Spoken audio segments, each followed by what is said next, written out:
Buenas tardes a todas y a todos nuevamente. Y también saludamos al verificador del INE que el día de hoy nos acompaña. Y a nombre de la Organización Nacional de Mujeres, damos la cordial bienvenida al curso virtual Inelegibilidad a cargos de elección popular, Ley 3 de 3 contra la violencia, que hoy es la tercera sesión que tiene como nombre la inelegibilidad por la comisión de delitos sexuales. Antes de comenzar, quiero darles unas indicaciones. Es muy importante que en el chat pongan los siguientes datos: nombre completo, edad, correo electrónico, teléfono y entidad federativa, ya que estos datos nos ayudan para poder generar su constancia. Asimismo, vamos a compartir en el chat el link para contestar el cuestionario de entrada y, terminando la sesión, el cuestionario de salida. Igual, es muy importante que nos ayuden con sus respuestas. A lo largo de la sesión les estaremos compartiendo la liga del material didáctico para su consulta. Recuerden mantener sus micrófonos apagados durante la sesión. En caso de que quieran intervenir, pueden levantar la mano o pueden realizar algún comentario en el chat y nosotros hacemos la pausa pertinente para hacerlos llegar a la ponente. Y pues bueno, buenas tardes, licenciada Indira. Adelante. Hola, ¿qué tal? Buenas tardes, Carla, muchas gracias. ¿Se escucha perfecto? Sí, te escuchamos perfecto. Bien, gracias. Bueno, les saludo con gusto a los participantes, lo mismo que a la autoridad verificadora el INE, y pues nuevamente mi agradecimiento a la Organización Nacional de Mujeres por la posibilidad de ser parte de este espacio. Bien, en la tercera sesión de este curso toca que podamos ver el asunto de la inelegibilidad por la comisión de delitos sexuales. Es muy importante que vayamos dándole secuencia, elocuencia a la serie de contenidos que hemos abordado. Hemos estado en la primera sesión, que a mí me gustaría que, bueno, ya la segunda sesión tuvimos algunas participaciones. A mí me gustaría que en esta tercera sesión iniciáramos recapitulando una parte por mi, de parte mía y una segunda por parte de ustedes, y te quiero pedir, Carla, si me ayudas con las participaciones aleatorias, para poder también hacer este ejercicio de si vamos a, en este primer asunto que fue totalmente eh, introductorio, no por ello menos importante, sino como un marco que permitió, un marco no solamente teórico y conceptual, sino me parece muy relevante que cronológico e histórico sobre lo que implica la violencia contra las mujeres y lo que hizo necesaria esta reforma constitucional o legislar sobre este tema. Entonces, en la primera sesión vimos algunos conceptos básicos que nos permitieron problematizar del por qué era necesaria esta legislación y por qué estos criterios y no otros, y por qué habría que llevarlo a la arena pública, a la arena política y frenarlo como una de las formas de fortalecimiento a la democracia, pero también como un tema de justicia, de derechos humanos y de dignidad humana.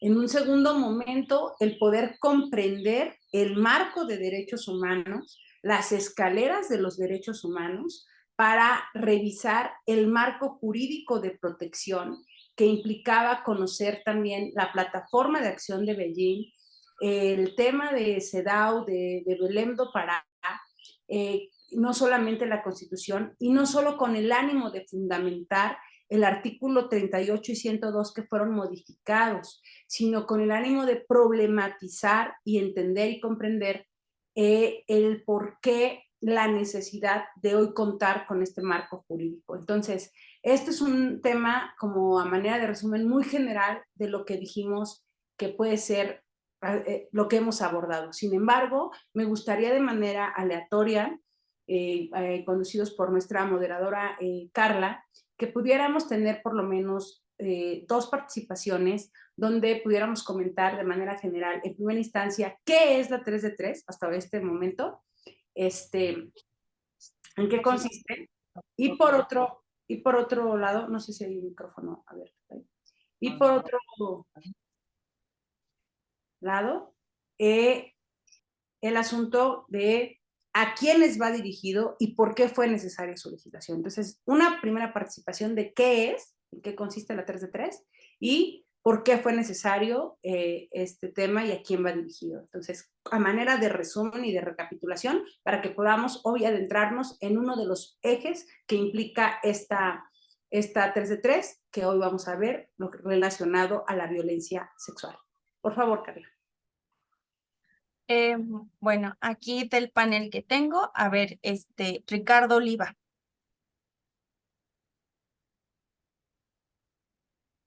Hola, bueno, la 3 de 3 es una iniciativa, bueno, ya ley que prohíbe ocupar cargos de representación popular, para aquellos funcionarios públicos que hayan sido sentenciados por violencia familiar, delitos sexuales, sean moros alimentarios, eh, pues sí, prácticamente eso.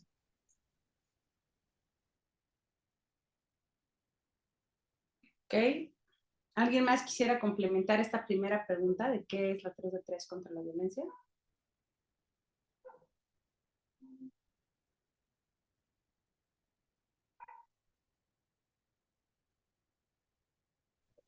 Que ningún funcionario o alguien de alto mando tenga poder o bueno, tenga que no violenta a las mujeres, eso es lo que yo le entendí. Ok, bueno, la segunda pregunta, Carla, que va a quiénes van dirigidos y por qué se hizo necesaria esta legislación.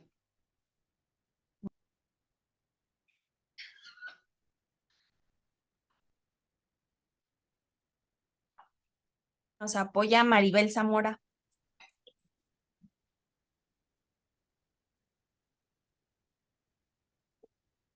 Adelante, Maribel.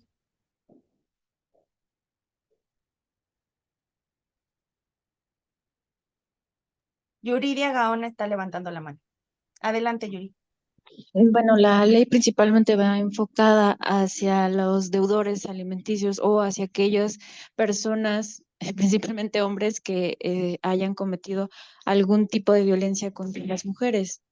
¿Y por qué fue creada? Bueno, o por qué la necesidad de crear esa ley, pues porque había muchas personas que estaban en cargos públicos que son deudores alimenticios, que pues están en estos cargos y tienen demandas de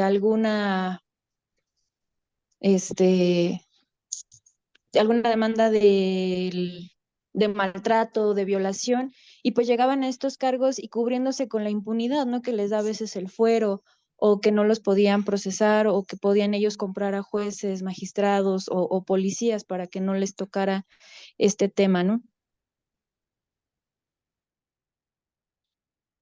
Bien, muchas gracias, Yuridia. Gracias, Carla. Gracias, compañeros que participaron. Bien, es importante que efectivamente recordemos que está dirigida para no ocupar cargo, comisión o empleo. Eso aplica para todos los órdenes y niveles de gobierno, así como para los organismos autónomos de los diferentes poderes. También decir que esto nace a partir de que implica un reconocimiento de la emergencia nacional de la violencia contra las mujeres en nuestro país, pero que es inadmisible que esta violencia se perpetre de quienes detentan el poder. Eso lo hace doblemente grave y se convierte en una violación a derechos humanos, puesto que las violaciones a derechos humanos se dan cuando vienen por parte del Estado.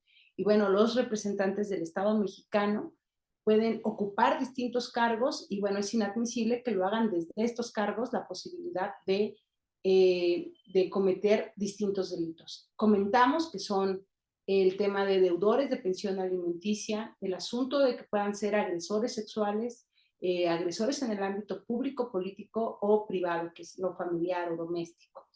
Pero estos se convirtieron en un marco jurídico constitucional en el artículo 38 y 102 de nuestra Carta Magna. para poder ir desmenuzando ahora la reforma, vamos a iniciar con uno de los pilares de la 3 de 3 contra la violencia. Y esto implica la inelegibilidad por la comisión de delitos sexuales, que es uno de los ejes que componen a la reforma. La siguiente, por favor, Carla.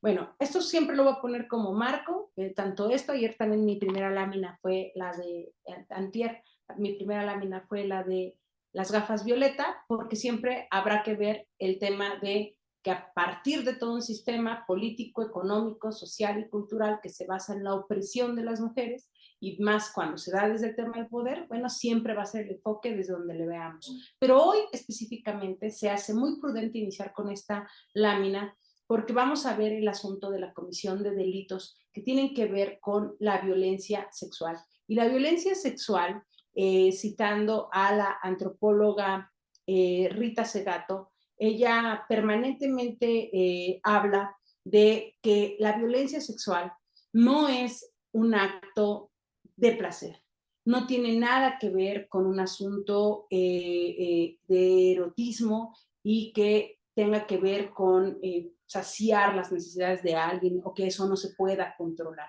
La violencia sexual es un acto de control, de dominación, de sometimiento, de poder, de posesión sobre el cuerpo de la otra persona, pero especialmente la violencia sexual por diferentes tratados internacionales, específicamente la Convención Interamericana que reconoce el derecho humano a una vida libre de violencia y que reconoce la violencia sexual, la reconoce como una de las violencias específicas contra las mujeres por el hecho de ser mujeres, al ser cuerpos sexuados y genitalizados de una forma distinta a los hombres. Entonces, la violencia sexual va a ser una de las manifestaciones patriarcales contra el cuerpo de las mujeres. Citando nuevamente a Rita Segato, ella dice, el cuerpo de las mujeres es ese lienzo de guerra, es ese campo de batalla donde esta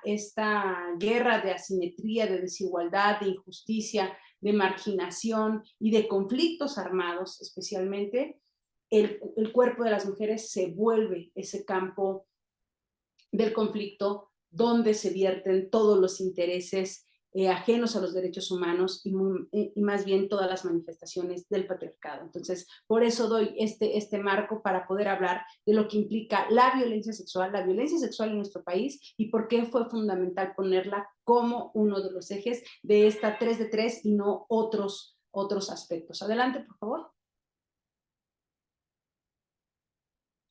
Las principales manifestaciones del patriarcado son la desigualdad, la injusticia y la violencia. En ese orden, podría decirlo. Es decir, la violencia no surge como una espora, no estábamos todas y todos aquí en la sala y de repente se manifestó la violencia en nuestro territorio, en nuestra comunidad, en el salón, en el aula, en la colonia, en el hogar incluso, sino la violencia tiene como campo fértil temas que tienen que ver con la desigualdad. Donde hay desigualdad y poco acceso a los derechos humanos, que fue un tema y un marco específico que abordamos en la sesión número 2, habrá injusticia, habrá asimetría, habrá marginación. Y esas desigualdades con injusticia y asimetría generarán, por ende, violencia. Y verlo permanentemente con las gafas que hemos estado abordando este curso, sin duda implica no solamente la visión crítica desde el abordaje a estos temas, sino que podamos ver el análisis de contexto y el análisis de riesgo cuando una mujer puede ser víctima de violencia sexual o por qué una mujer es víctima de violencia sexual en comparación o de manera distinta a un hombre. También otros cuerpos sexuados y genitalizados que son feminizados son víctimas de violencia sexual. ¿Por quiénes? Por otros hombres. Entonces, cuando dicen, bueno, también a los hombres los violan. Sí, ¿quiénes? Otros hombres. Y también otras poblaciones de la diversidad.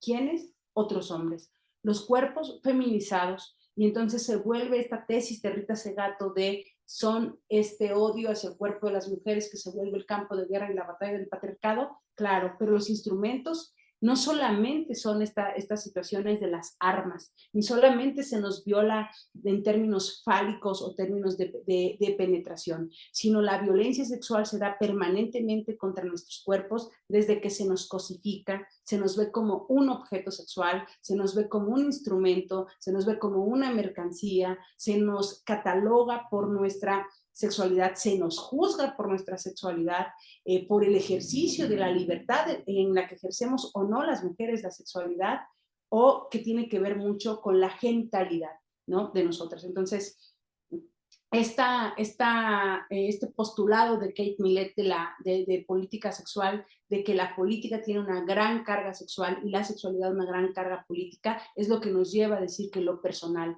es político. Entonces, nuestro cuerpo sexuado y genitalizado, por supuesto que tiene esas asimetrías políticas, porque a la hora de ejercer el poder, las mujeres y los hombres no lo ejercemos de la misma manera, pero tampoco contra nosotras se ejerce de la misma forma. O sea, un hombre, incluso en términos de justicia, pareciera que le teme a castigar a otro hombre. Castigan más a las mujeres si hay una condición sexual importante. Entonces, no toda la violencia sexual puede verse solamente como la agresión sexual directa hacia los cuerpos, sino también con toda esta connotación simbólica, que por cierto, y es un gran apunte, que la violencia simbólica no ha terminado pese a su legislación pendiente, que ya está en San Lázaro, en la Ley de Acceso, pero no termina por pasar por el Senado y colocarse en la Ley General de Acceso. No se ha reconocido la violencia simbólica como una forma y modalidad de violencia. Adelante, por favor. La violencia contra las mujeres en razón de género, de acuerdo a la Ley de Acceso, pues es toda acción y omisión pues que nos cause daño, ¿no? A nuestra integridad física, a nuestra integridad psicológica, a nuestra integridad sexual, citando a Belém do Pará en su artículo número 1 y 2, donde reconoce cómo es la violencia. Y citando la Ley General de Acceso, bueno, pues todo lo que nos cause daño por el hecho de ser mujeres, pero que pueda causar daño a toda nuestra integridad. Y no necesariamente de manera física, sino también psicológica, y que todos estos daños, de acuerdo a lo que vimos la sesión pasada, fueron reconocidos hasta 1980 como que la violencia contra las mujeres podía ser una violación a nuestros derechos humanos. Y esto es muy grave porque incluso si en 1980 todavía no se consideraba una violación a los derechos humanos de las mujeres, vamos a analizar ahorita cuándo vino a reconocerse incluso como violación dentro del concubinato, dentro de la pareja o dentro del matrimonio, una violación por la propia pareja sin consentimiento especialmente de las mujeres. Entonces, este marco nos debe ayudar a poder decir por qué fue necesario colocar exactamente este eje, y que en lo particular, incluso cuando diseñamos el temario con el equipo de la Organización Nacional de Mujeres y el equipo técnico, empezáramos con este eje, porque si tuviéramos que decir qué violencia nos atraviesa a las mujeres por el hecho de ser mujeres, por supuesto que todas las violencias son graves, no hay violencia menor, y por supuesto que el feminicidio es la forma más severa de la manifestación de la violencia. Pero si hay una forma específica de violentarnos por el hecho de ser mujeres, es algo que tiene que ver con el hecho de ser mujeres, y eso es nuestra condición de sexo. Y es la violencia sexual. Adelante, por eso empezamos por este eje. Los tipos, ¿no? Adelante, voy a adelantarme dos láminas. Adelante. Adelante. Tipos y modalidades. Los tipos en el lado izquierdo. ¿Cómo? ¿Cómo pasa la violencia? El lado derecho, ¿dónde? ¿Dónde puede surgir la violencia? Puede ser de manera física, puede ser de manera psicológica, sexual, económica, patrimonial, obstétrica. ¿Dónde? Puede darse en todos los espacios. Familiar, en el ámbito familiar, laboral, comunitario, institucional, docente, mediático, digital. ¿Y por qué pongo tanto del lado de tipos el tema del feminicida con mayúsculas y con rojo? No solo porque es la forma más grave. ¿Y por qué pongo en mayúsculas el tema de la violencia política? No solo porque tiene que ver con que ustedes sean, por ejemplo, un ente público y político y pudiéramos poner más énfasis, sino quisieran, con las gafas violeta, que reconociéramos todas y todos que la violencia feminicida si bien es el acto más grave de violencia contra las mujeres, es el cúmulo de muchas violencias. Si nosotras ignoramos, si todas y todos ignoramos de manera paulatina la forma en la que se ejerza la violencia contra una mujer, es decir, estoy buscando aquí mi violentómetro, si ignoramos todas esas señales que podemos tener, tengo un violentómetro, este que creó el IPN, si vamos ignorando cuando nos hacen bromas hirientes, cuando nos chantajean, cuando nos mienten, cuando nos celan, cuando nos culpabilizan, cuando nos descalifican, cuando nos ridiculizan, cuando nos humillan, cuando nos intimidan, cuando nos controlan, cuando destruyen artículos o nos quitan artículos o nos privan de nuestra libertad, cuando se nos acosa, cuando se nos mira de cierta forma, cuando ganamos menos, cuando se nos discrimina en los cargos de elección, es decir, cuando ignoramos todas las formas y manifestaciones de la violencia, se merma una parte de nuestra vida, de nuestra integridad, de nuestra dignidad humana. No podemos, por eso lo digo con las gafas violeta, y obviamente sin subestimar lo grave que es el feminicidio y la emergencia nacional frente a la que estamos, pero cuando digo que toda la violencia es feminicida, porque no podemos decir que si no me han violado, torturado y asesinado, pues entonces, como respiro y estoy viva, pues no importa que gane menos, que me ignoren, que cuide más, que mis horas del tiempo estén destinadas a la crianza, al cuidado, a la limpieza, al trabajo doméstico no remunerado, a temas donde en mi trabajo se me discrimine con menor salario, cuando en la calle estoy insegura, en el transporte, cuando tengo menos derechos y posibilidades de acceder al ejercicio del poder de manera equitativa, en igualdad de condiciones y libres de violencia, pues entonces ya la hice, ¿no? Ya la armé, porque respiro. Entonces, con las gafas violeta ponemos la violencia feminicida con rojo, no solo como la manifestación más grave que nos arrebata la vida, sino como que cada pedacito, acto, por más minúsculo que sea de violencia, por eso hacía énfasis en la necesidad de la legislación de la violencia simbólica, merma a nuestra vida, porque la Convención contra la Violencia hacia las Mujeres reconoce que es todo lo que daña nuestra integridad. Y nuestra integridad implica la violencia,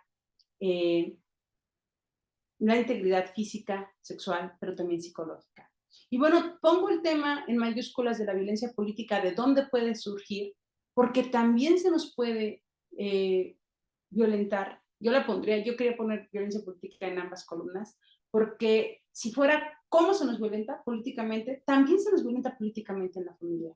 O sea, es decir, ya te vas a estos temas tuyos de argüender, además en la comunidad se nos violenta políticamente, en el trabajo se nos violenta políticamente. Hay un gran faltante en términos del catálogo de sujetas a protección en materia de violencia política cuando no se reconoce al sindicalismo, a las defensoras, a las periodistas. ¿Qué mujer no es política en tanto somos ciudadanas plenas, con derechos plenos, cuando votamos, cuando pagamos impuestos? ¿Por qué necesariamente tendría que haber solamente un marco en materia de temas que tengan que ver con dirigencia, con militancia, con el hecho de los gobiernos? Entonces, esta parte de poner política, de violencia política con letras mayúsculas, también es un asunto de que se nos puede violentar sexualmente en la política, pero también políticamente por el hecho de nuestra condición sexual. Entonces, estas dos anotaciones será muy importante hacerlos en los tipos y las modalidades. Adelante, por favor. La paz está indisolublemente unida a la igualdad entre las mujeres y los hombres y al desarrollo. Esto lo coloco como parte de una plataforma que ya les fue enviada en su material de apoyo, de la plataforma del adelanto de las mujeres en Beijing, en la esfera E, que es la esfera de mujeres y conflictos armados, en el párrafo 131. ¿Qué tiene que ver esto y por qué tiene que ver ligado con la 3 de 3 que tiene que ver con que los territorios ocupados por el crimen organizado, los territorios con conflictos armados, los territorios donde existe una guerra, tiene que ver con, es decir, la paz no es la ausencia de la guerra. También tiene que ver los grados de violencia, de discriminación, de injusticia, de marginación, para entender el asunto de que nunca va a llegar la igualdad entre hombres y mujeres si no se reconoce a la paz con esta indisoluble relación que tiene con la igualdad.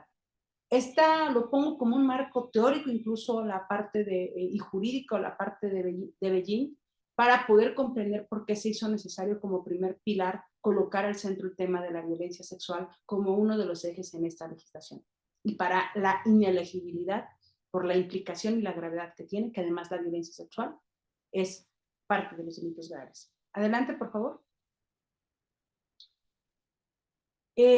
La principal preocupación de esta esfera de las mujeres y los conflictos armados, la coloco solo como referencias, les voy a dejar ahí como la lámina porque no necesariamente es el tema, porque ya acabo de decir por qué es importante la paz y que no haya en territorios ocupados por el crimen organizado o territorios militarizados o territorios donde pensemos que no porque no tengamos un buque de guerra al lado, entonces pensemos que es un territorio en paz, cuando en realidad, aludiendo nuevamente al Rita Segato, todo el cuerpo de las mujeres es el campo de batalla y el campo de guerra permanentemente de esta embestida patriarcal. Adelante, por favor.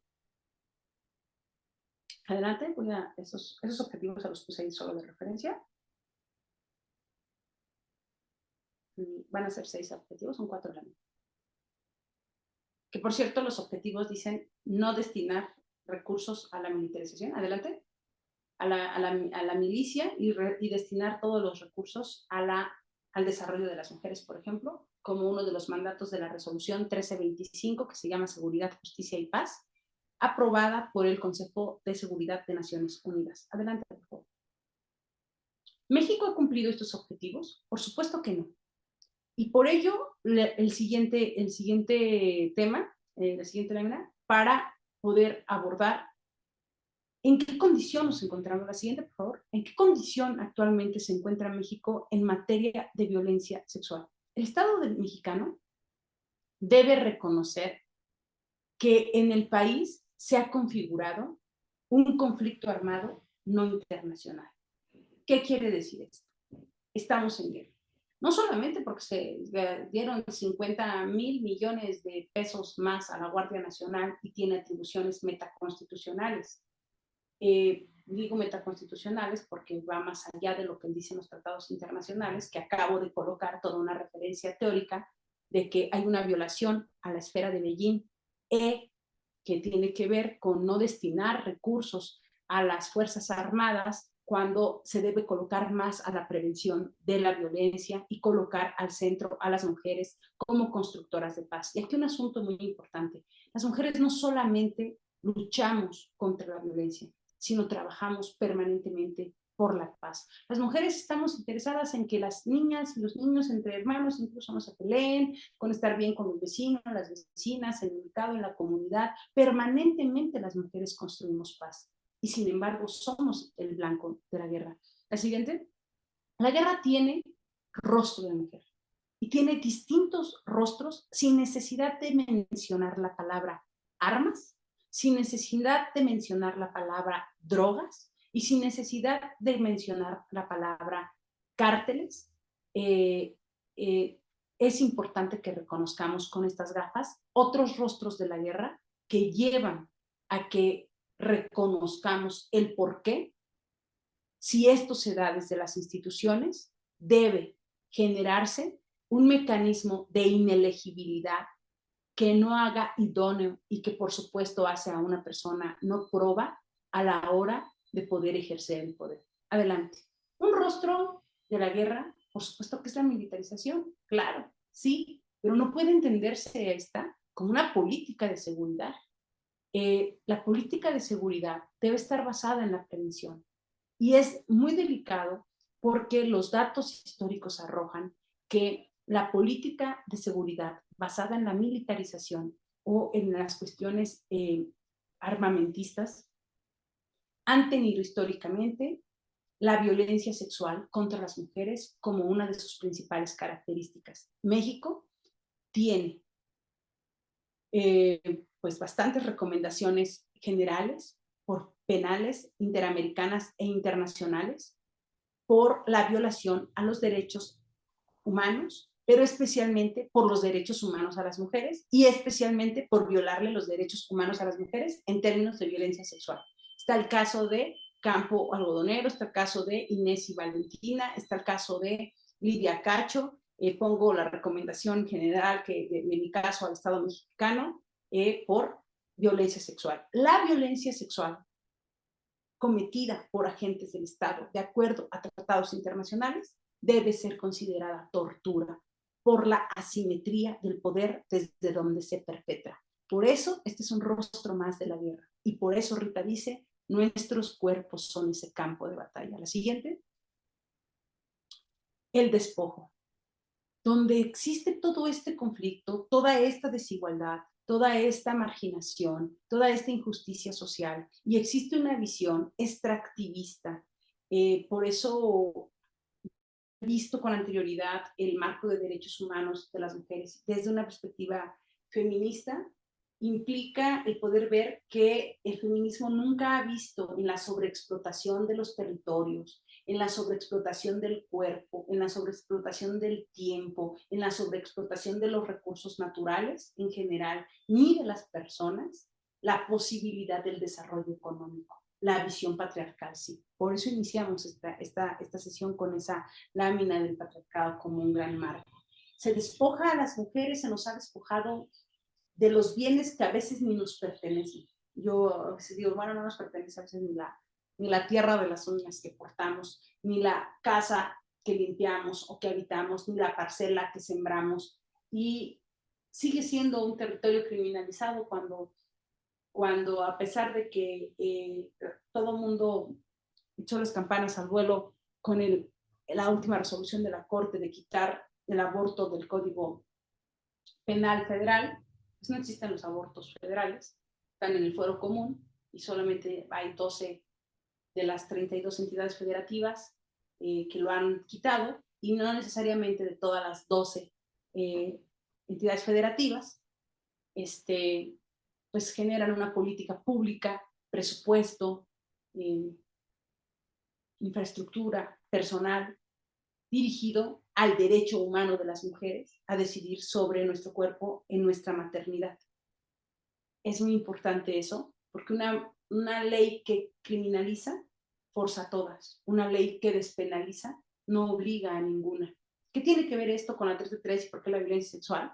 Porque también se debe considerar como tortura el hecho de llevar, la obligatoriedad de que una mujer lleve a término un embarazo sin que ella lo requiera, es tortura de acuerdo a los tratados internacionales, pero por otro lado, a quien no ejerce la paternidad no hay ningún problema. Pero bueno, siguiendo con el despojo, se nos despoja de nuestro tiempo, ya lo hablaremos cuando hablemos del tema de irresponsabilidades familiares, se nos despoja de nuestros bienes, se nos despoja de nuestras pertenencias, se nos ha despojado de nuestra propia dignidad, ¿no?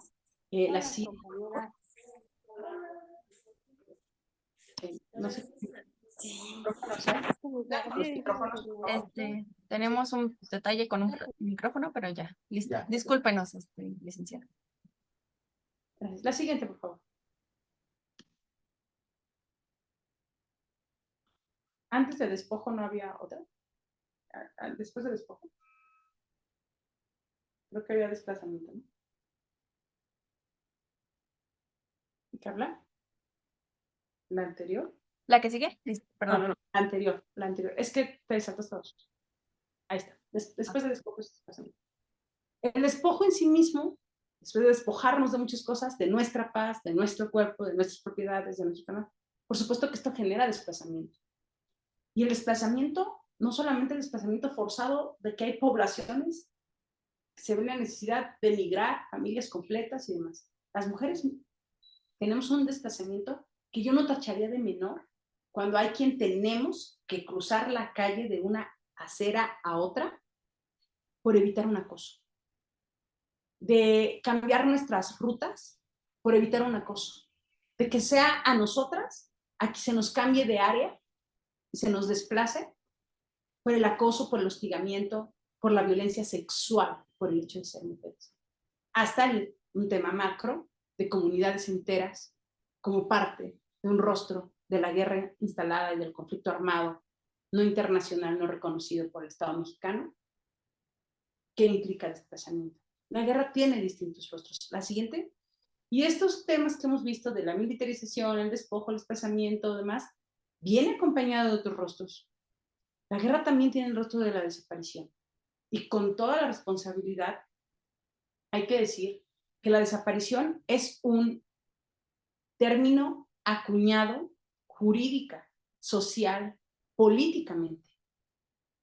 Pero la desaparición no existe. Nadie tiene la capacidad de desaparecer. En medio está el conjunto de la comisión de distintos delitos. Existe el secuestro, la privación ilegal de la libertad, la sustracción, la desaparición forzada. Pero absolutamente nadie puede desaparecer. Las desaparecidas de aquí son en otro momento, voy a ir a la siguiente lámina, por favor, son las que están tratadas y explotadas sexualmente en otro lugar. Nadie puede desaparecer. No nos están buscando. No nos están buscando con vida. Y ante las desapariciones que llegan a ser ya muy alarmantes, de 9 a 12 todos los días, tienen una condición muy delicada que la respuesta del Estado ha sido la creación de un centro nacional para el reconocimiento de los restos humanos. O sea, que van a sofisticar la forma de reconocer restos y no se reconoce que la desaparición puede ser prevenida. Además de que son las madres buscadoras las que están buscando a sus familiares, a sus hijas en su mayoría, porque son mujeres en su mayoría las que desaparecen, y que después se vuelve esto en trata y explotación, en la mayoría con fines sexuales. Las desaparecidas de aquí, que son tratadas y explotadas sexualmente acá, es una forma de violencia sexual también. La trata y la explotación son asuntos de alta relevancia, delitos graves, delitos federales, que tendrían que ser tratados como parte del crimen organizado. Y ante ello, ni la política de militarización instaurada tiene una clara política contra ello. Es decir, hay una narrativa instalada contra la corrupción, contra el neoliberalismo. ¿Qué tiene que ver esto con la violencia sexual y la trata? ¿Qué clase de lucha contra el neoliberalismo pone todos sus esfuerzos, pero no deja de ver a las mujeres como objeto o como mercancía? ¿Qué clase de democracia puede ver la posibilidad de legislar la subrogación de los vientres, que está catalogada como una práctica nociva de acuerdo a los tratados internacionales y violaciones graves a los derechos humanos? ¿Qué clase de democracia ha pretendido colocar el trabajo sexual como un trabajo cuando es una forma de explotación de nuestros cuerpos? Quien adquiere un servicio sexual en realidad adquiere un cuerpo que cree poseer y que tiene la capacidad por cierta cantidad de poder hacer lo que quiera. En nuestro país, en este momento, que además aprovecho para mandar un abrazo muy solidario a Guerrero, en comunidades como Guerrero, en comunidades de Oaxaca, sigue existiendo la trata y la explotación de niñas, la venta, el intercambio, y no se reconoce esto como una manifestación sexual, sí en las leyes, pero no en estos temas que de facto pudiéramos desterrar como una práctica dentro de un Estado de Derecho. Por ello, visibilizar todos los rostros que vuelven una guerra contra las mujeres en una andanada que pareciera querernos minimizar a nuestra, eso, desaparecer y darnos a nuestra mínima expresión. Yo soy muy fatalista, la verdad es que sí creo que nos quieren expulsar de la humanidad, hasta por el epistemicidio y hasta desde el borrarnos de nuestro de que no nos nombren como mujeres, hasta el hecho de la desaparición, la trata y la explotación y vernos como mercancía, como un objeto, como un vientre, como si ese vientre no estuviera dentro de un cuerpo con derechos, y a nosotras mismas tratarnos como subhumanas o subciudadanas. La siguiente, por favor. Donde hay desaparición, va a haber la siguiente. Donde hay desaparición, donde hay trata, por supuesto que todos estos problemas generan manifestaciones. Y otro rostro de la guerra viene a ser la represión y la criminalización a la protesta, donde entonces las voces críticas van a ser también perseguidas. Y eso también es un rostro de la guerra. Y es un rostro de la guerra de que quienes están allá afuera ahora en las calles no necesariamente está haciendo el movimiento estudiantil como en otras épocas, o no necesariamente está haciendo el movimiento magisterial como en otro momento, o no está haciendo tampoco el campesinado quien está movilizando este gran país. Por mucho, quien está haciéndole frente a toda esta andanada militarista, a toda esta andanada patriarcal, a toda esta andanada antidemocrática, está haciendo un movimiento feminista. Y no me refiero a un gobierno con siglas, me refiero al Estado, al aparato de poder, a las violaciones de derechos humanos. Por eso es importante que no perdamos de vista el marco teórico y jurídico desde donde estamos abordando esta legislación, que es el asunto de los derechos humanos. Y la represión y la criminalización a la protesta viene a ser un rostro de la guerra como una amenaza a la democracia, y que hace la 3 de 3 venir a colocar ejes donde decimos por eso es importante desterrar a los agresores del poder, porque así como piensan, legislan, así como están actuando en lo privado, así actúan en la esfera pública, así toman las decisiones y así se están diseñando y ejecutando los presupuestos, además de desmantelándolos, por supuesto. Adelante. Mujeres privadas de la libertad. Ante una guerra no reconocida, ante un conflicto no reconocido, ante distintos temas que tienen que ver con la comisión de varios delitos, donde a las mujeres incluso se les recluta de manera forzada, donde se les ve como un daño colateral, por ejemplo, donde hay asesinatos hacia temas de ajustes de cuentas y tantos terratenientes y 3 mujeres más, como daño colateral las mujeres, ¿no?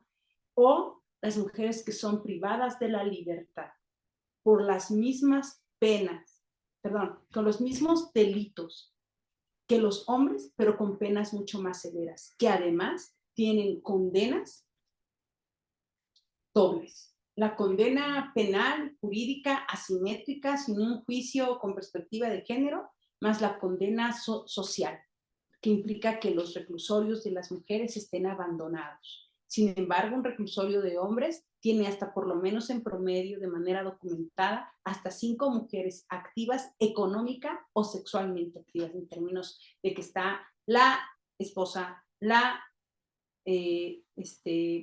segunda esposa, novia, amante, como socialmente pudiéramos colocar esta figura de esta monogamia o poligamia que pueda permitirse o no en un sistema patriarcal, pero cuando yo lo comento con las gafas violeta, quiero decir es cómo se atenta contra la libertad sexual de las mujeres en comparación con la de los hombres.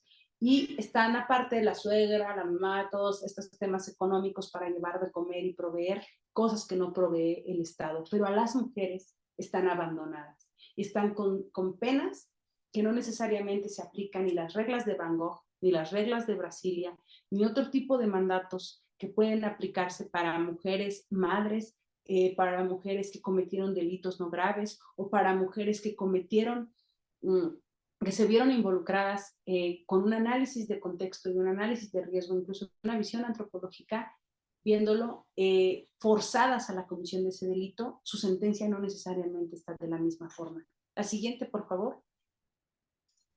Y por supuesto los feminicidios, pero habrá que hacerlo como completo, ¿no? O sea, donde hay militarización, claro que hay despojo, claro que hay desplazamiento, por supuesto que hay desapariciones, por supuesto que hay trata, hay criminalización, hay todo un asunto de polarización de distintos temas, hay trata, hay explotación y claro que hay feminicidios, hay muertes.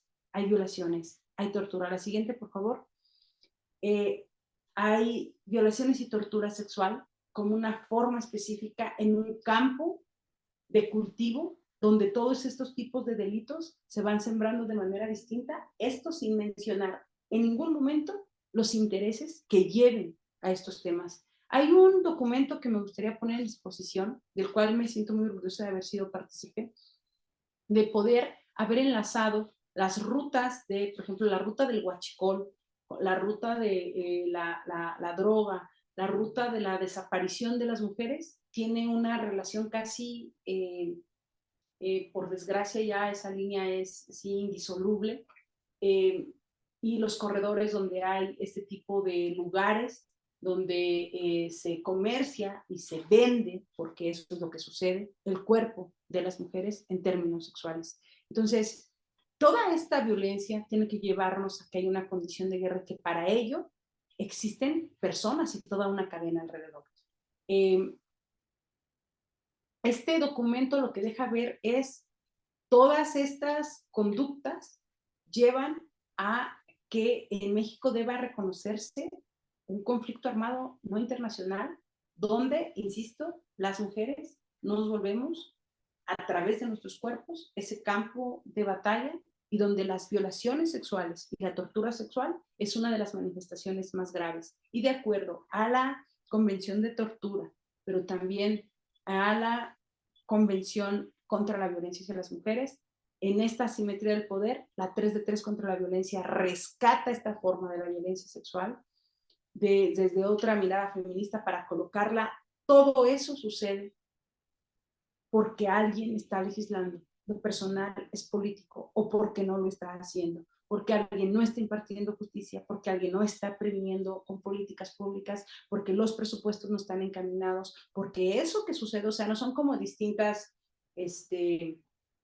industrias, o sea, que se dedica a la trata y el huachicol y el otro la droga y demás, no es así como Bingo y Marinela, o sea, es una misma plaza, es un mismo territorio donde en medio quedan cruzados el tema de las mujeres. Por ejemplo, cada vez más las agresiones hacia nosotras son más crueles, más violentas, más inhumanas.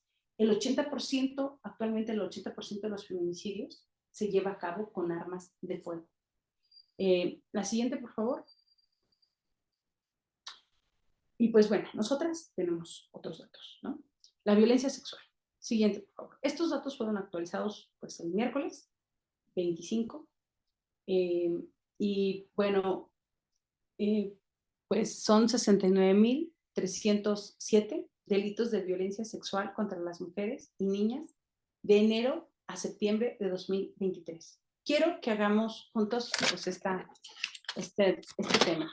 Estas agresiones sexuales incluyen las distintas manifestaciones de la violencia sexual y son los distintos tipos de lo que dice nuestro marco de comisión de delitos que atentan contra la libertad sexual, ¿no? Es decir, acoso, hostigamiento, abuso sexual, violación simple, violación equiparada. Existe otra figura y ahorita la vamos a ver. Existen figuras como el estupro, reconocidas todavía en el Código Penal. Eso es muy importante, primero lo digo sin las gafas. No hay edad de consentimiento, nos guste o no, alguien menor de 18 años es un niño o una niña. Si tiene menos de 18 años, es una niña. Y así haya sido consentimiento, el estupro debe ser derogado, como lo hemos venido haciendo código penal por código penal en cada entidad, para ser reconocido como violación de acuerdo a la Convención Internacional de los Derechos Humanos de las Niñas y de los Niños. El estupro, el incesto, bueno, todos los catálogos de que atenten contra la libertad sexual o contra el libre desarrollo psicosexual, contra el desarrollo de la personalidad, todo lo que entra en el catálogo, en los códigos penales, en el fuero común y el Código Penal Federal y el Código Penal de Procedimientos, bueno, pues de acuerdo al Secretariado Ejecutivo del Sistema Nacional de Seguridad Pública, del 1 de enero al 30 de septiembre de 2023, han ocurrido 69.307 agresiones sexuales contra mujeres en este país. De enero a septiembre estamos hablando de 273 días. Si dividimos las 69.307 agresiones sexuales en esos 273 días, estamos hablando de 254 agresiones cada día, lo que significa prácticamente 10 agresiones sexuales, 10.5, 10 agresiones sexuales por hora. Sí, en México, la siguiente, por favor, todos los días hay 10 agresiones sexuales cada hora. Y el secretario ejecutivo dice que hay otros delitos sexuales, así lo colocan, otros delitos sexuales cometidos contra las mujeres, pues hay nada más 10.298 otros delitos sexuales. La siguiente, por favor. Esto que les decía, en México se perpetran 10.5 agresiones sexuales cada hora. Esto tendría que alarmarnos a todo el mundo. A la siguiente, solo en materia de violación, en México violan 3 mujeres cada hora, solo violación. Yo no sé a quién se le ocurrió el gran término de violación simple. Bueno, hay violación equiparada, etcétera, pero una violación no es simple. Y mucho menos perpetrada por agentes del Estado. Entonces, esto es una parte, solamente como parte de una radiografía de que los delitos que atentan contra la libertad sexual y la libertad psicoemocional nos deben llevar a reflexionar sobre... ¿se movió un poco la pantalla? ¿Todo bien? Un problema técnico. Sí, no problemas. Nos debe llevar a reflexionar sobre el asunto del por qué se hizo fundamental para nosotras el poder tomar a la violencia sexual como un asunto de emergencia nacional y que requiere de todos los esfuerzos institucionales, jurídicos. Hablábamos el martes de los recursos, ¿no? Se requieren recursos financieros, recursos humanos, recursos jurídicos, recursos materiales para poder prevenirlos. Porque lejos de lo que piense todo el mundo, la trata, la explotación, los feminicidios, las violaciones, claro que se pueden prevenir. La siguiente, por favor. Los principales delitos de violación sexual se cometen contra menores. México ocupa el primer lugar de violencia sexual infantil en el mundo. Esto también se relaciona con uno de los ejes que vamos a abordar, porque cuando hablábamos de deudores de pensión alimenticia, esa esfera la vamos a abordar, después de esta sigue violencia familiar y luego el tema de violencia política y luego los deudores. Pero lo que quiero decir es que es una esfera completa el tema de la 3 de 3. Es decir, cuando en la introducción solo decía no lo limitemos a transferencias financieras, tiene que ver también con guardia y custodia y también por qué se determina que un padre no puede estar cerca de su hijo. Y muchas veces esa violencia sexual perpetrada contra los niños y niñas se da en los primeros círculos, es en la casa. Es vergonzoso, esto tiene que ver con la violencia sexual, que el Congreso de la Ciudad de México le haya permitido la voz, siquiera, el foro, el aforo, recursos públicos, financieros, para que haya habido una comparecencia de un agresor sexual que busca ser ratificado como magistrado y que tiene pues todas estas pruebas por la propia Fiscalía General de Justicia de la Ciudad de México que determinan la agresión sexual y el daño psicológico en sus 2 hijas menores. Todo esto lo comento porque tiene que ver con la tercera. Un magistrado dicta sentencias. Hay jueces que dictan la propia pensión y que son deudores. Hay ministros, lo tocaba en alguna de las sesiones, como Góngora Pimentel, que prefirió no pagar la pensión a y prefirió encarcelar a la madre de sus hijos antes que pagar la pensión, y por eso digo que es un tema de control y de dominación. Así la violencia sexual.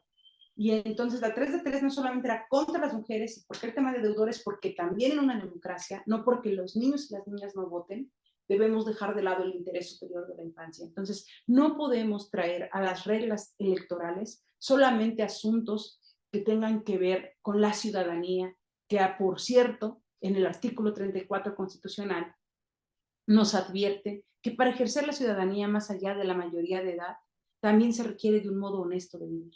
¿Y qué de honesto puede tener ser agresor sexual?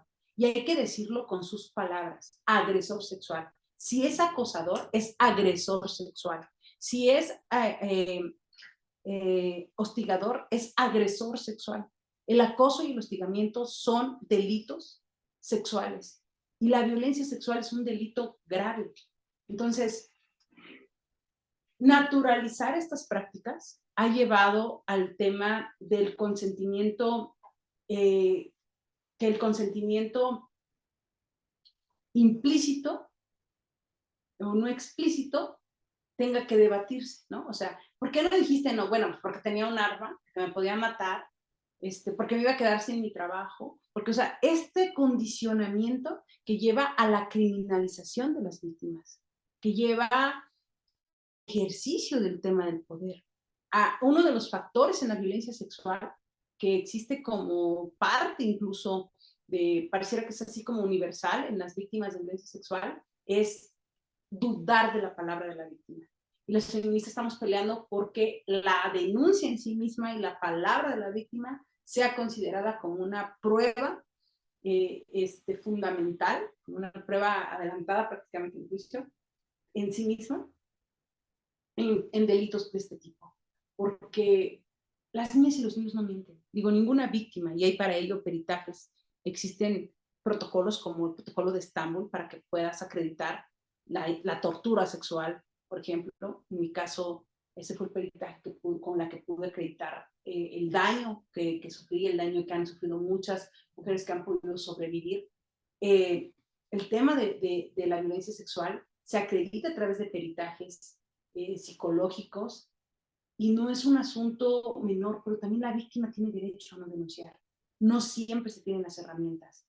Y cuando decía que no hay víctimas más importantes que otras, pero sí hay agresores más poderosos que otros, ¿quién va a querer denunciar cuando se trata de la pareja? Es imposible ante un tema de impunidad, y ahorita vamos hacia allá, hacia las cifras de impunidad. El agresor es el senador que quiere ser gobernador, el agresor es el juez, el agresor es el magistrado, el agresor es el regidor, el agresor es el director de área, el agresor es que tiene una red de apoyo, que es todo un asunto de impunidad. Porque otro, por supuesto, de los rostros de la guerra es la impunidad, donde reina. Y la impunidad se traduce en es este pacto patriarcal que se gesta en las instituciones, donde unos se protegen a otros y donde no se reconoce la violación grave de derechos humanos, hacia la dignidad humana, hacia los derechos de las mujeres, que atenta contra nuestra, que atenta contra toda nuestra integridad, no solamente contra nuestro cuerpo y todas las secuelas que quedan de ello. La siguiente lámina, por favor. Es importante legislar a nivel federal y local en términos de tortura sexual. Que toda violencia sexual cometida por agentes del Estado debe ser clasificada, investigada y sancionada como tortura sexual. Muy pocos casos están así, muy pocas hemos logrado esta posibilidad, y aún con ausencias de marcos jurídicos. Es muy importante que se reconozca que cuando la violencia que se me comete, sea acoso, hostigamiento, violación equiparada, si viene de un agente del Estado, es tortura por la asimetría del poder. Y eso es lo que lo hace relevante y lo vuelve un pilar fundamental en la 3 de 3 contra la violencia. Y no hablo tanto del abuso sexual, me dedico más a hablar de la violencia sexual, porque uno de los grandes retos, aparte de legislar tortura sexual, es también derogar la figura de abuso sexual y colocarla en sus términos. violencia sexual infantil. Es decir, el abuso como tal es un término que ha venido subestimando el hecho, el acto. Lo ha subestimado social, política y jurídicamente frente a los más indefensos e indefensas. Por ello, parte de la agenda fundamental feminista en materia de violencia sexual es derogar no solamente estas figuras que criminalicen temas que tienen que ver con el ejercicio de nuestra libertad sexual, sino también temas como derogar la figura de estupro y colocarlo en violación, derogar el asunto de violación de abuso sexual para colocarlo como violencia sexual contra niñas, niños y adolescentes, y quitar esta parte del estupro y colocar como tal que las relaciones con menores tiene que ver con la pederastía, que es un gran pendiente y que no se reconoce toda esta serie de prácticas tan naturalizadas como la pedofilia. Entonces, esta problemática es un asunto de emergencia nacional. Estas cifras que yo las doy como una punta del iceberg y solamente pues lo que no se mide no se gestiona y lo que no se gestiona pues difícilmente se atiende y demás, pero no somos cifras y no solo somos un cuerpo. ¿En qué clase de democracia, con toda esta connotación de violencia sexual entendida como este atentado contra un cuerpo, viéndolo como una mercancía a la que se puede poseer, como a una cosa a la que se le puede poseer, se puede hablar de un Estado de Derecho vigente y además colocarlo con todo el ejercicio de poder? Ahí están los temas de los demonios del Edén, de todas estas asuntos de temas de trata, de temas de comercio sexual, el asunto de que México se ha catalogado como uno de los paraísos sexuales en términos de trata y de explotación y de pedofilia y de pederastía. Y todo eso ocurre porque tiene que ver con la comisión de toda una cadena en el delito. En el tema de trata, por ejemplo, está desde quien capta, desde quien retiene, desde quien traslada, desde quien comercia y desde quien consume. El asunto no solo es estar en contra del tema de condiciones de violencia, de vulnerabilidad, de desigualdad que llevan a mujeres a una condición de tener que vender su cuerpo, porque son las más pobres de entre las pobres en esta cadena, sino se trata de quién va contra el consumidor. Porque si existe la trata o el trabajo sexual, es porque hay demanda. Y si existe esa demanda, es porque así nos ven, como la posibilidad de algo que se puede comercializar. De ese tamaño es la mirada con la que se colocó el pilar del por qué tendría que ser inelegible alguien que cometiera cualquiera de los delitos que estuvieran en el catálogo de todo lo que implican los delitos que atenten contra la libertad sexual o contra el libre desarrollo psicoemocional, como están el acoso, el hostigamiento, la tortura sexual, la violación simple, la violación equiparada, el estupro, que es violación, y que bueno, que también es pedofilia, pero bueno, pederastía, que tenemos que regularla. Adelante, por favor. Este rostro, ¿no? Terminar con ese rostro que es totalmente la impunidad, como esa crudeza, esa frialdad con la que el Estado no mira a este tema, ¿no? O lo mira de manera cruda o no lo mira. La orfandad institucional en la que vivimos las mujeres en ese sentido. Los acosadores, los acosadores, los agresores sexuales, los pedófilos, entre ellos se protegen. Los grandes escándalos de este país han sido entre temas de esferas de poder. Y las esferas de poder tienen que ver con distintos medios, tanto los medios de comunicación, que no se nos olvide el músico que hasta se suicidó y culpabilizó a la víctima que lo denunció en el proceso del Me Too, por ejemplo, o que hemos romantizado espacios, ¿no? Que en Bellas Artes no existen estos tipos. Ahí veamos a Ramel, que ya fue detenido en Israel, que está en espera de su extradición, pese a que no está tratado de extradición, pese a eso, después de cuántas mujeres víctimas de violencia sexual que el amparo del poder, porque el poder tiene que ver con esta asimetría desde el cargo y desde el prestigio y desde todos estos artilugios que se le pueden colocar a alguien que pueda controlar, dominar o someter un cuerpo, como también estas esferas de la religión como un asunto de poder. Ahí están todos los legionarios de Cristo y bueno, pues la esfera política no es la excepción. Nunca lo ha sido, solo que no se le ha puesto nombre. No es que antes no existieran los feminicidios, es que no tenían un tipo penal. No es que antes no existiera la violación de cierto tipo y demás, es que casi nos están obligando a ponerle cada nombre, o sea, siempre ha existido la violencia vicaria que ahora se le pone un nombre, pero es este castigo de ver a los niños y a las niñas como un asunto de mercancía. Siempre ha existido el tipo de violencia química, porque no solamente es ácido con el que nos violentan a las mujeres, sino con otro tipo de químicos o de quemaduras y demás. Siempre se ha visto a la mujer con nuestra condición sexual como ese sujeto violable, preñable, dice Marcela Lagarde, ese sujeto a quien se puede violentar sexualmente justo por nuestra condición, eso, de sexo. La siguiente, por favor. Sobre nuestros cuerpos se escribe la guerra en todas sus manifestaciones, ¿no? Despojándonos de nuestra paz, arrebatándonos, pues muchas veces, la verdad es que pues a las mujeres no solamente se nos ha arrebatado esto que les decía yo cuando hablaba de despojo, sí, se nos ha quitado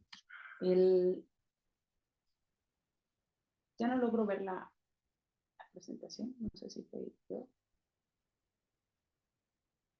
Aquí, nosotros sí lo vemos, A ver, fue la presentación. o no sé si gustas salir y volver a entrar. No, estoy bien, déjame, la busco por acá.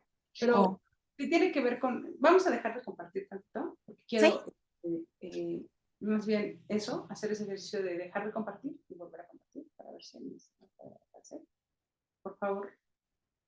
Ok, y la volvemos a poner. Muchas gracias, Carlos. Esta lámina de que se nos ha despojado de todo, yo espero que pues, sí, pero no de nuestra dignidad, ¿no? O sea, porque es arrebatándonos seres, bienes, territorios, quitándonos la vida misma, el alma, la justicia y la dignidad. Aquí voy a dejar de compartir ahora para poder hablar de lo que implica el asunto de la impunidad. Vamos a dejar de compartir todo pantalla y quisiera que nos concentremos en lo que llevó ahora a la inelegibilidad por la comisión de delitos que atenten contra la libertad sexual en materia de la 3 de 3 contra la violencia. La verdad es que es desolador el asunto. No solo es un magistrado en un congreso o un senador, además la verdad es que están en todos lados y que han pensado que la 3 de 3 contra la violencia, pues si nos fuéramos solo a la sentencia firme, que el artículo 38 que compartíamos el martes, ¿qué fue? Sí, ¿no? Nos vimos el viernes, nos vimos el miércoles. El tema de la sentencia ante el 98% de los delitos con impunidad. Yo quisiera que leyéramos con mucha más atención el 38 que habla de vinculación al proceso y que pusiéramos atención en que las fiscalías tienen que explicar dónde están los meollos para que las carpetas no sean judicializadas o quien esté ya vinculado a un proceso. Si ese proceso lo está llevando adentro, afuera, si todavía hay una... O sea, no es solo la sentencia. Quiero aquí ser muy, muy explícita, porque hemos malinterpretado la norma. No digo que ustedes, me refiero a como... Ya casi tengo un cajón así de preguntas frecuentes, ¿no? La 3 de 3 contra la violencia aplica para quienes estén denunciados, sí, y vinculados a proceso también. ¿Por qué? Porque eso está en la fracción número 2 del artículo 38 constitucional. Entonces, no necesariamente es la sentencia firme. Y quisiera que reflexionáramos sobre ello. Alguien que ya tuviera una sentencia firme por un delito sexual, o sea, un delito grave, los delitos graves, actualmente, de acuerdo al artículo 19 del Código Penal, pues ya la violencia sexual entró parte de los delitos, algunos ya con prisión preventiva oficiosa, en algunos casos. Y alguien con una sentencia ejecutoriada, pues yo creo que ya no podrían ir a registrarse. O sea, es decir, se ha planteado de manera, se ha desvirtuado. Si ya estuviera allá, pues ya no estaría candidato. Leamos las fracciones siguientes. Que se quedó así, que quien ya haya tenido este proceso, entonces nunca puede ser candidato. La verdad es que tenemos que volver, y aquí es el llamado a los partidos políticos, a los OPLES, al mismo Instituto Nacional Electoral con sus atribuciones que tiene vigentes desde 2014, a que seamos todavía más vanguardistas. Por eso Yucatán y viva siempre Yucatán, la capital de la ciudadanía de las mujeres, que logró que constitucionalmente, con el simple hecho de la denuncia, pudiéramos enfrentar. ¿Por qué vuelvo al asunto de la denuncia y que tenemos que defender? Y espero que las convocatorias de los partidos en sus procesos internos sean de avanzada, aunque muy preocupante que el Tribunal Electoral les diga, bueno, ustedes no son ministerios públicos, pero son un ente público, tienen responsabilidad ética frente a la ciudadanía, frente a quien aspiran a gobernar o a legislar o a administrar. Y aquí se vuelve fundamental el artículo 34 del modo honesto de vivir y el artículo 1 de las responsabilidades de los representantes del Estado mexicano frente a los derechos humanos. No están pensando, o sea, no están buscando ser quienes vendan los disfraces de Halloween en la kermés. Están buscando ser quienes ejecuten el presupuesto, las leyes, la impartición de justicia, la ejecución de políticas públicas, la administración pública. Están buscando ser representantes del Estado. ¿Ustedes cómo creen que gobierne, que administre un violador, un acosador, un pederasta? La forma más cruel de verla es darle poder a la violencia. Eso es la 3 de 3 cuando se viola. O sea, es decir, cuando la 3 de 3 no existe, es darle poder a la violencia. Colocar la 3 de 3 es ponerle ese freno. Y requerimos ponerle filtros confiables a las instituciones. Requerimos que ese padrón de agresores sexuales que actualmente muchos se controvirtió si hacía público o no, se revise. Ya la Corte se pronunció que no sea público, que solo para las instancias adecuadas. Hay países que prácticamente te dan un mapa, ¿no? Así, de aquí en esta cuadra existen 4 agresores sexuales, o sea, y no es un asunto de criminalizar y entienden el tema de la presunción de inocencia y del buen nombre y del buen prestigio cuando se trata de los agresores. Y cuando se trata de las víctimas, quiero decirles que un dato muy cruel es que todas las cifras que les di las multipliquemos por la n potencia que nos lleven a 92 mujeres más. Es decir, solo denuncian 8 de cada 100 agredidas. Entonces, los datos que tenemos son de las mujeres que denuncian y solo denuncian 8 de cada 100. Entonces, si tenemos 10 agresiones, 10.5 agresiones por hora, multiplíquenlo por la n potencia de las 92 que no denuncian. Y no denuncian porque es denunciar frente a esos ministerios públicos que la 3 de 3 pretende desterrar del poder. Es denunciar frente a esos peritos que son indolentes frente a nuestra realidad. Es denunciar frente a esas investigaciones que carecen de un análisis de contexto. Es denunciar frente a una sociedad que nos ha culpabilizado por cómo nos vestimos o dónde estábamos o qué hora era. Es denunciar frente a un Estado que ha visto al cuerpo de las mujeres, insisto, como un campo de guerra.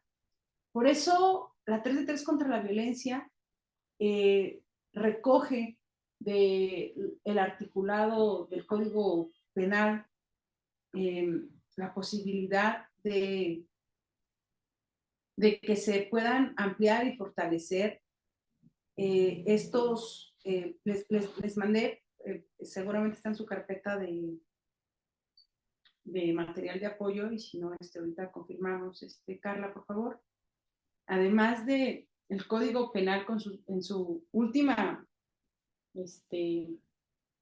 modificación, que la tuvo el 18 de octubre de este año, la semana pasada, les mandé el Código Penal y el link para que lo puedan descargar, donde ya se dice que no solamente es que tengas relaciones sexuales, por ejemplo, en el caso de estupro, con personas menores de 15 años y demás, sino ya dice menores de 18.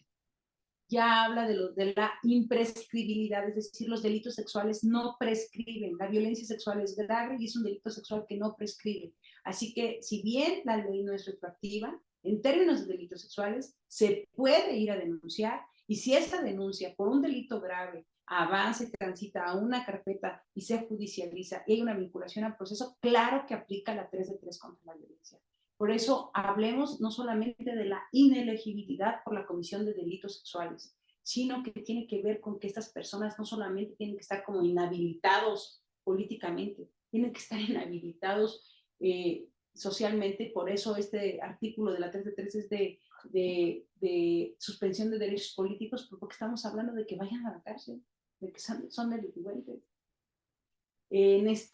Yo que me fui por la vía de la justicia alternativa, de la disculpa pública, de otra serie de temas, porque me niego a ver en el punitivismo la solución. La verdad es que cuando veo estas cifras, por supuesto que no solamente es que no queramos ver a los agresores en el poder, los queremos ver pagando por los delitos que cometieron, sabiendo tan cruel realidad como el asunto contra las niñas, contra los niños, contra las mujeres.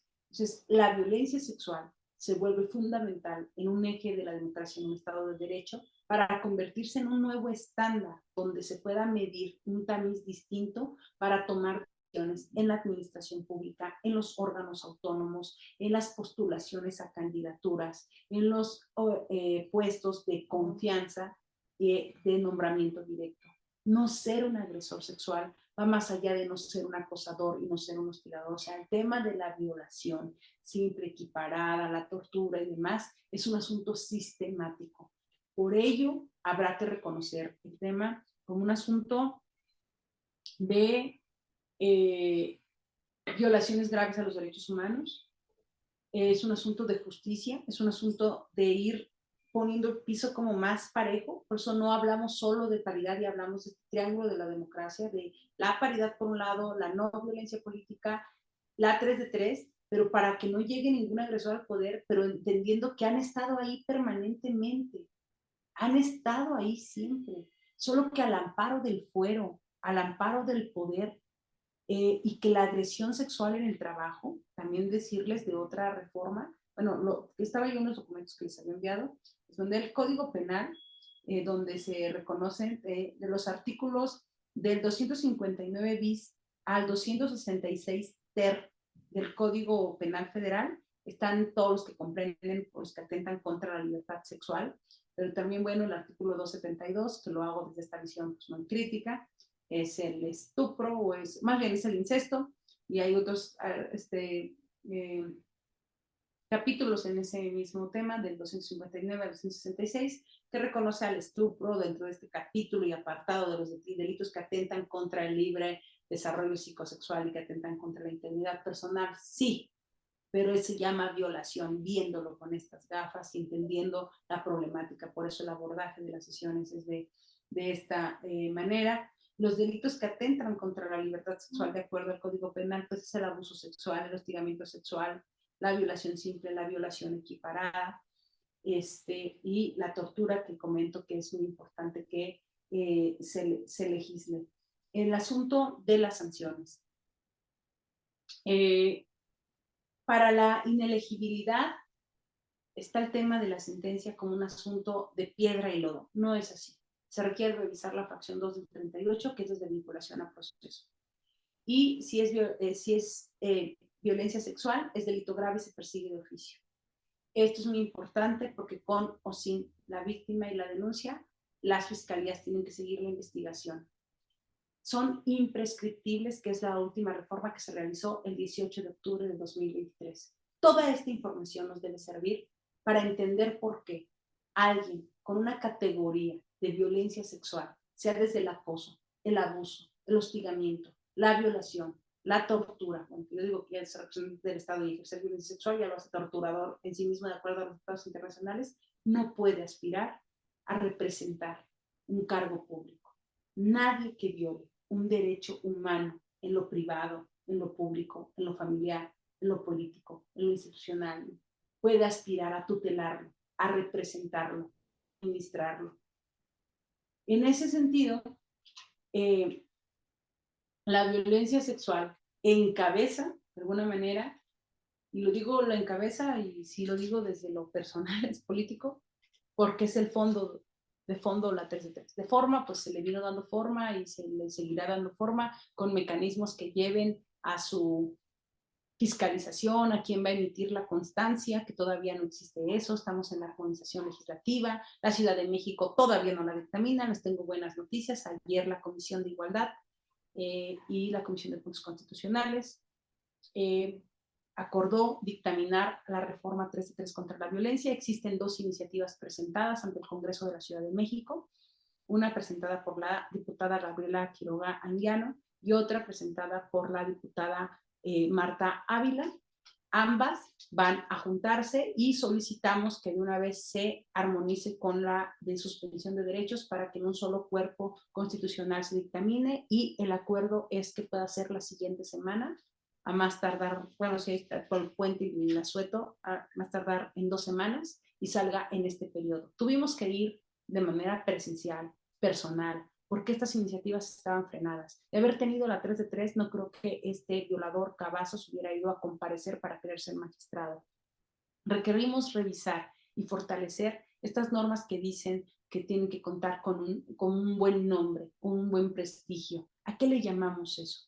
¿A un apellido, a una eficacia, eficiencia en su ejercicio del trabajo, o alguien va a poner la gafa en materia del respeto y garantía a los derechos humanos, reconociendo que las mujeres somos sujetas de derechos y que una de las violencias sexuales, perdón, de las violencias estructurales cometidas contra nosotras es la violencia sexual? Y cuando digo también que es de fondo, es porque antes de poder darle forma como una iniciativa y como un cuerpo jurídico, también tiene que ver con la sobrevivencia a la tortura sexual de mi persona para poder llevar esto a una causa que no solamente creo que atraviesa a una, sino nos atraviesa a muchas. Con el simple hecho de decir que existen 10 agresiones sexuales cada hora, me parece que este país tendría que replantearse todas las reglas completas de la democracia. Por ello, comparto las últimas 2 láminas, por favor, Elka, para poder abrir los últimos 20 minutos de comentarios y si hay alguna pregunta. Es importante que conozcamos el catálogo de delitos sexuales, que es el que les envié en el material. Les envié también la presentación, les envié toda la incidencia delictiva, que es el secretariado, la que publica el Secretariado Ejecutivo del Sistema de Seguridad Pública cada 25 de mes. Y también les mandé las del fuero común, porque las del fuero común sí cuentan todas las manifestaciones, ¿no? El abuso, el hostigamiento, la violación simple, la violación equiparada y demás. Y otra divide por el tema de mujeres. Pero más allá de las cifras, sí quisiera que viéramos como la dimensión social y la impunidad y la indiferencia y el pacto patriarcal y el pacto de naturalizar estas prácticas que permiten que esto siga siendo una normalidad. Ese es el material que les envié. Y también quisiera que pudieran comprender esta inelegibilidad en materia de violencia sexual, no desde la sentencia, sino con estos dos temas, con la imprescriptibilidad del delito, con el asunto de que si es violencia sexual cometida por el Estado es tortura, y tercero, de que también hay vinculación a proceso en el artículo número 38. La siguiente lámina, por favor.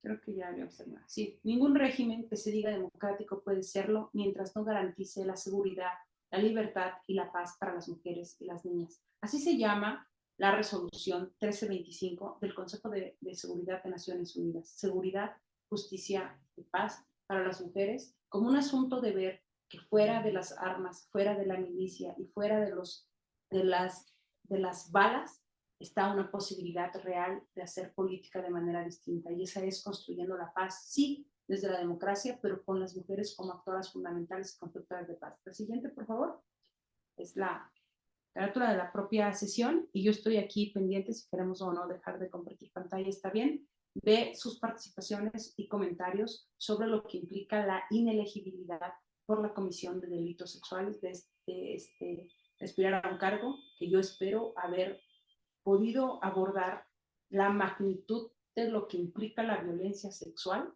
como para que todavía se cuestionen a alguien o incluso valore a alguien, si alguien con estas características en todo el catálogo de delitos pueda o no gobernarnos, administrarnos, impartir justicia o siquiera tener un cargo que venga del erario público, que además es pagado con nuestros impuestos. La violencia sexual no es un tema que tenga que ver con el placer. La violencia sexual es un acto de control, de dominación y de posesión sobre nuestros cuerpos. Las mujeres no somos mercancía y nos negamos a ser el cuerpo, el campo de guerra. Lo digo de manera especial en memoria y también por quienes sobrevivimos y nos negamos a rendirnos. Muchas gracias y les escucho con mucha atención. Muchas gracias, licenciada Linda. No sé si alguien tenga alguna duda, algún comentario. Digo, este es el momento para realizarlo. Ana Lilia, adelante. Muchas gracias.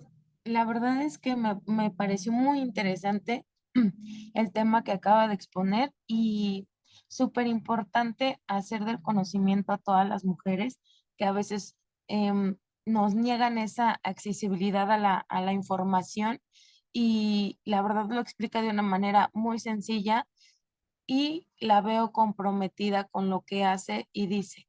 Es congruente en tanto todo lo que engloba su participación. La verdad la felicito. Sí deja un granito de arena para todas las mujeres que intentamos sobresalir de una manera correcta y obviamente en contra del sistema. Muchísimas gracias, licenciada. Muchas gracias, gracias a ti. ¿Alguien más que quiere hacer algún comentario, alguna aportación, alguna duda?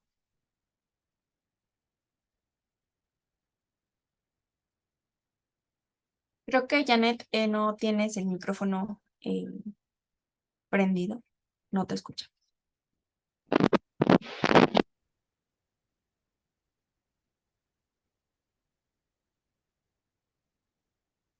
Yo creo que tienes problemas de audio.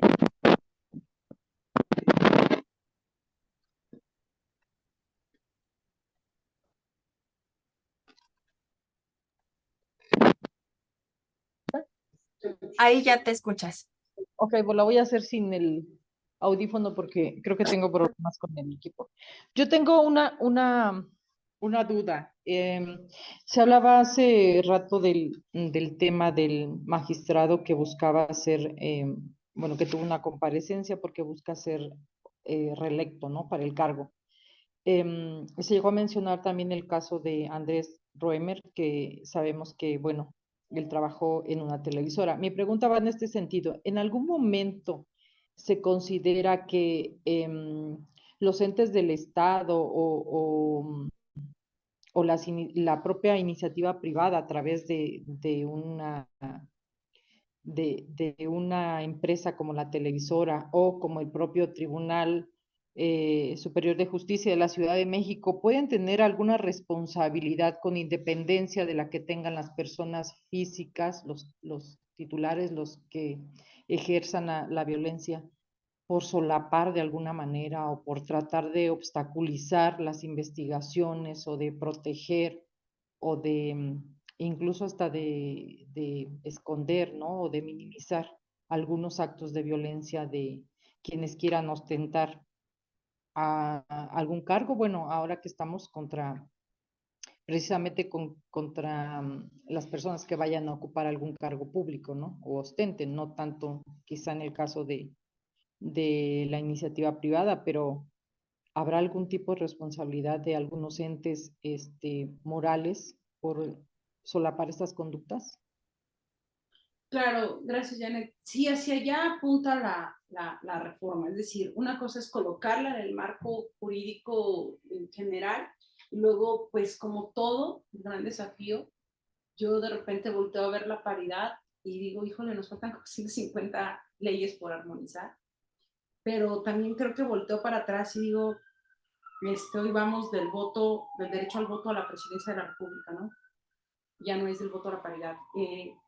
Y hacia allá vamos porque primero teníamos que llegar a la ley. Ahora o sea, me han preguntado cuántos agresores hay. Pues no hay, si no había ni un requisito que les impidiera llegar, pues mucho menos un censo. Entonces después tiene que ver el tema de la ley secundaria y luego la reglamentación para las sanciones. Es decir, yo creo que se deben sancionar incluso hasta los partidos, no solo los candidatos que aspiren, sino también los partidos, como lo mismo las empresas que se presten a este asunto de que no tengan, porque estamos trabajando como en un ISO en materia de igualdad, a quienes no cumplan, que entre sus requisitos contractuales hagan este tamiz de la 3 de 3, entre otros, porque hay otros asuntos, o que no tengan el protocolo contra el acoso y el hostigamiento. También en otras esferas, por ejemplo, se pensaría que la industria, voy a decir algo, cinematográfica, es una industria privada, sin embargo, no. Hay muchos temas que se regulan por gobernación, lo que sucede en las televisoras, en la radio, hay leyes que ya tendrán que aplicarles, temas de cultura que recaen en ellas ciertas instancias y que ya tendría que aplicar porque es un marco constitucional. La administración pública no se rige por los tiempos electorales. El propio Poder Judicial, el tema del magistrado permitió ayer que se viera que no solamente no tendría que ser magistrado porque es un violador y tendría que estar en la cárcel, sino es incompetente, no pudo contestar ninguna pregunta, dijo que era innecesaria la perspectiva de género, que no tendría por qué juzgársele a una mujer de manera específica o especial. Y entonces eso lleva a que revisemos de fondo a todas las instituciones y que ahí está la complicidad. Y yo creo que la justicia no puede ser selectiva.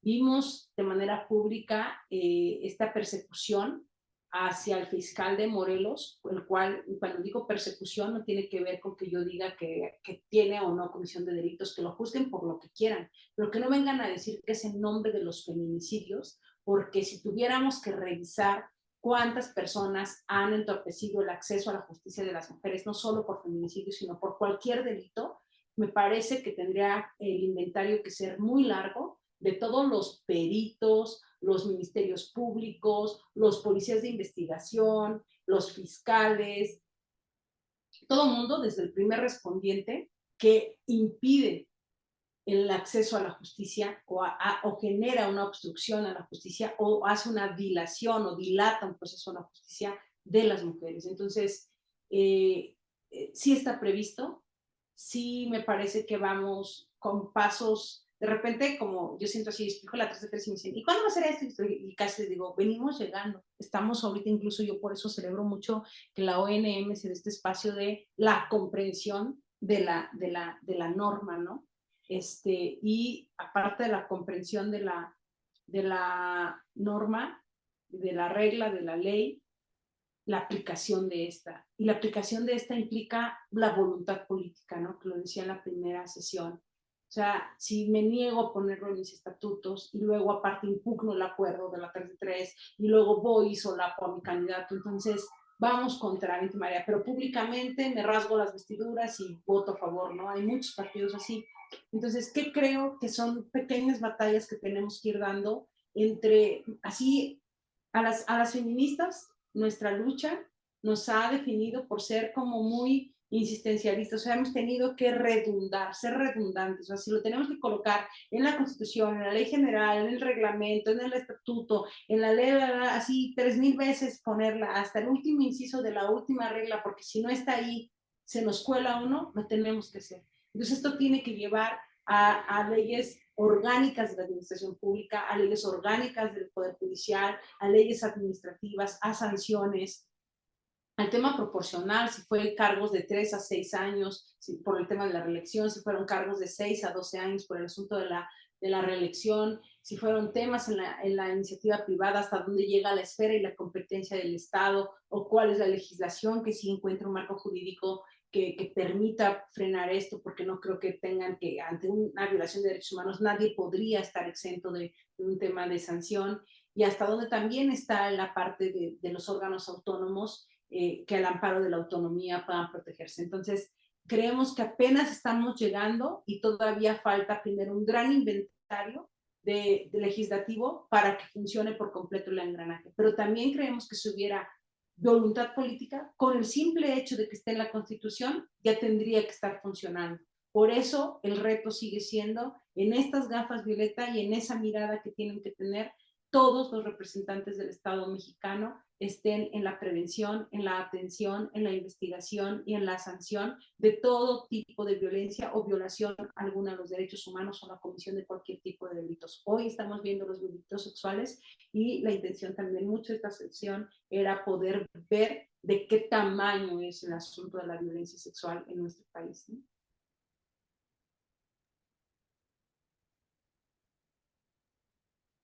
No te escuchamos, Janet.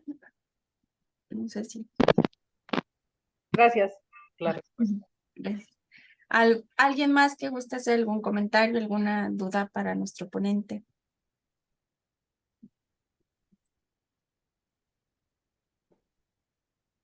Pues yo creo que ya no tenemos, no hay manitas levantadas y en el chat no tenemos algún comentario. Le agradecemos mucho, licenciada Indira, por acompañarnos a esta tercera sesión y la otra semana vamos a continuar con la cuarta sesión. Muy bien, de acuerdo. Muchas gracias a ustedes. Buenas noches y excelente fin de semana. Igualmente le agradecemos mucho y pues a todas y a todos les recuerdo que ya se encuentra en el chat el cuestionario de salida para que por favor nos apoyen a responderlo. Es de suma importancia. Y pues bueno, a nombre de la Organización Nacional de Mujeres les damos las gracias por asistir al curso virtual Inelegibilidad a cargos de elección popular, Ley 3 de 3 contra la violencia. Buenas noches a todas y a todos. Que tengan excelente fin.